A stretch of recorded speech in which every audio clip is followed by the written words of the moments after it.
नामुदुन सल्ली अला रसूलिल करीम अम्मा बाद फ़ाउज़ बिल्लाहि मिनश शैतानिर रजीम बिस्मिल्लाहिर रहमानिर रहीम। अस्सलामु अलैकुम वरहमतुल्लाहि वबरकातुहू। मैं हूँ हकीम आसिफ़ अली राव। आज का जो मौजू हमने तरतीब दिया है ये मौजू है हमारी बहनों के हवाले से कि जिनके माहवारी का सिस्टम डिस्टर्ब हो जाता है और बिल्कुल ब्लीडिंग नहीं होती और पीरियड मुसलसल डिस्टर्ब रहते हैं या कभी थोड़े बहुत स्पॉट लगते हैं, उसके अलावा ब्लीडिंग नहीं होती। तो ऐसी बहनों के समझ लेना चाहिए कि वो ऐसी चीज़ों का इस्तेमाल तर्क कर दें कि जिनको ब्लीडिंग बिल्कुल नहीं होती और जिस्म के अंदर ठंडक महसूस करती हैं और कॉन्स्टिपेशन जैसे मसाइल नहीं हैं उनके साथ और वो ब्लीडिंग का सामना भी उनको नहीं करना पड़ता, ब्लीडिंग उनकी वक्त से पहले ख़त्म हो चुकी है। याद रखें कि ये कैफ़ियत रतूबात की ज़्यादती की वजह से होती है, क्योंकि कभी भी रतूबात जो उसको हम ठंडक कहते हैं ये कभी भी ब्लीडिंग को लाने की सलाहियत नहीं रखती, ये ब्लीडिंग को रोकने की सलाहियत रखती है। जब भी हम कोई ठंडी चीज़ का इस्तेमाल करते हैं, जैसे किसी बहन के साथ इस किस्म के मसाइल का सामना है, जिन हमारी बहनों के जिस्म में रतूबात बढ़ जाती हैं, तो रतूबात के बढ़ने की वजह से जिस्म में जब ठंडक होती है तो जो इन औरत की, जो हमारी बहनों की या कोई भी फीमेल है, उनकी जो यूट्रस का ताल्लुक़ होता है वो इंसान के मस्कुलर सिस्टम के साथ होता है। जैसे एक मर्द का सिस्टम अल्लाह पाक ने जो शर्मगाह से मुतल्लिक़ मामलात हैं वो ज़्यादातर जो इसका ताल्लुक़ होता है, औरत हो या मर्द, इसका ताल्लुक़ इंसान के दिल के साथ होता है। और चूँकि जब जिस्म में रतूबात बढ़ जाती हैं तो रतूबात बढ़ने की वजह से जिस्म में हरारत कम हो जाती है और पानी की और ठंडक की कैफियत बढ़ जाती है, तो ऐसी हालत में जो ब्लीडिंग है वो बंद हो जाती है, मेंसेस नहीं होते, तो जिसकी वजह से रुकावटों का सामना करना पड़ता है। और औरत का जिस्म, कोई भी हमारी बहन इस हालत में खड़ी है, उसका जिस्म फूलना शुरू हो जाएगा और सांस का प्रॉब्लम बनेगा, सांस चढ़ेगा उसको, और भी बहुत सारे मसाइल का सामना करना पड़ेगा, जिसमें ब्लड प्रेशर के हाई होने के चांसेस बढ़ जाते हैं, जिसके अंदर भूख की कैफियत मुतासिर होती है, जिसमें नफ्सियाती जो जज्बात होते हैं, कैफियत होती है वो खौफ की होती है। और ऐसी हालत में अक्सर औरतें अपने खामिन से इंटरकोर्स करने से भागती हैं, कतराती हैं। उसकी वजह ये होती है कि जिस्म के अंदर जब रतूबात की ज़्यादती होती है तो इंसान का जो दिल है वो दबाव में नहीं रहता, उसकी वर्किंग बहुत स्लो हो जाती है। तो ऐसी हालत में हींग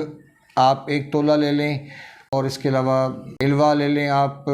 ये भी 1 तोला, और इसके अलावा आप मुरमक्की ले लें 3 तोले। मतलब एक हिस्सा वो हींग होगा, एक हिस्सा इल्वा होगा और 3 हिस्से मुरमक्की होगी। इन तीनों चीज़ों को आप कंबाइंड जब पाउडर तैयार कर लें तो इसका आप कैप्सूल में भर सकते हैं, इसकी आप टेबलेट तैयार कर सकते हैं। लेकिन इसको इस्तेमाल करवाया जाएगा दारचीनी और लौंग के कहवे के साथ। जैसे ही हमारी कोई बहन जिसके पीरियड्स के मसाइल का सामना है, याद रखिए कि जब किसी हमारी बहन को एसिडिटी की प्रॉब्लम होगी, तेज़ाबियत की प्रॉब्लम होगी, अगर उससे पीरियड्स ड्रॉप होते हैं, उससे पीरियड्स में मसाइल का सामना करना पड़ता है और पहले ब्लैक कलर का ब्लड आता है और बाद में वो रेड कलर का हो जाता है। याद रखें ये कैफियत एसिडिटी की है, तेज़ाबियत की है, इसमें हरारत का अमल दखल नहीं है और इसमें ठंडक का अमल दखल नहीं है। इसमें जितना भी सारे का सारा कंट्रीब्यूशन है तेज़ाबियत का, और तेज़ाबियत जब अपनी हद से ज़्यादा बढ़ती है तो वो नुकसान का सामना फिर करना पड़ता है। लेकिन जो जिस्म में रतूबात बढ़ने की वजह से होता है, ऐसी हालत में हमें ठंडी चीज़ों का इस्तेमाल बंद कर देना चाहिए। जो हमारी बहन इस प्रॉब्लम का शिकार है उसको ठंडी चीज़ों का इस्तेमाल बंद कर देना चाहिए। ठंडे पानी का इस्तेमाल बंद कर दें, दूध का इस्तेमाल बंद कर दें। उसके अलावा कोई भी ऐसी चीज़, देसी घी खाया जा रहा है, मक्खन खाया जा रहा है, केले का इस्तेमाल किया जा रहा है, अगर सफ़ेद अनार का इस्तेमाल किया जा रहा है, इन तमाम चीज़ों का इस्तेमाल बंद कर दिया जाए। जैसे कोई कद्दू शद्दू का इस्तेमाल करते हैं,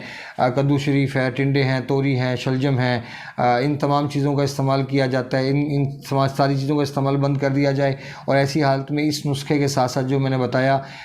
हींग, एलवा और मुरमक्खी, इसके साथ साथ अगर दालचीनी, लौंग का कहवा इस्तेमाल किया जाता है, करेले का इस्तेमाल किया जाता है, काले चनों का इस्तेमाल किया जाता है, अगर मछली का इस्तेमाल किया जाता है, अगर हाफ बॉयल अंडे का इस्तेमाल किया जाता है, तो ये सब चीज़ें, छुआरे का इस्तेमाल है, भुने हुए चनों का इस्तेमाल है, तो ये सब चीज़ें मुआविन साबित होंगी पीरियड्स को बहाल करने में और मेंसेस को खोलने में और दोबारा फिर फिर एक ज़िंदगी की तरफ वापस आने में अगर यहाँ पे कोई भी प्रॉब्लम मौजूद है जो रतूबात से जुड़ी, अगर ब्लड प्रेशर हाई होता है तो वो भी ठीक हो जाएगा। अगर जिस्म में रतूबात की ज़्यादती की वजह से जिस्म फूल गया है तो वो भी ठीक हो जाएगा। तो ये सारी चीज़ें एक ही वक्त में हल हो जाएंगी, लेकिन शर्त यह है कि ऐसी हालत में अपने आप को ठंड से दूर रखा जाए। ठंडे पानी में हाथ डालना भी ऐसी कंडीशन में ऐसे पेशेंट के लिए नुकसान का सबब होता है कि जब पीरियड्स बिल्कुल ब्लॉक हों और ड्रॉप हों और फिर इंसान को, हमारी बहन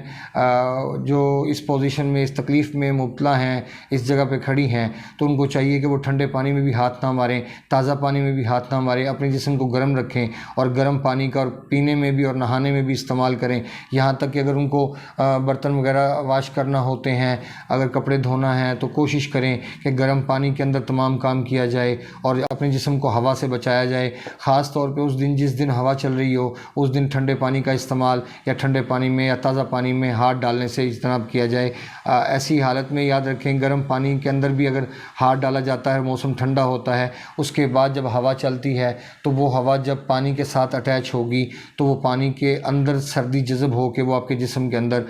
टकराएगी, जाकर वो आपके लिए नुकसान का मौजब बनेगी। तो मैं समझता हूँ कि ऐसी हालत में जिन चीज़ों का इस्तेमाल फ़ायदेमंद था वो भी आपके गोशगुजार कर दी गई, और जो चीज़ें नुकसान पहुँचाती हैं ऐसी हालत में वो भी गोशगुजार कर दी गई। इसमें हमारी बहनें इससे भरपूर इस्तिफ़ादा हासिल कर सकती हैं। मिलते हैं इंशाल्लाह मज़ीद इन्फॉर्मेटिव वीडियो के साथ। अपने दोस्त अहबाब का ख्याल रखें, हमारे चैनल को सब्सक्राइब करें, बेल आइकन को प्रेस करें, कमेंट सेक्शन में अपनी राय से ज़रूर आगाह करें ताकि तमाम नई आने वाली वीडियो बर वक्त आप तक पहुँचती रहें और आप इससे भरपूर इस्तिफ़ादा हासिल करें। व मा अलैना इल्लल बलागुल मुबीन। अस्सलामु अलैकुम व रहमतुल्लाहि व बरकातुहू।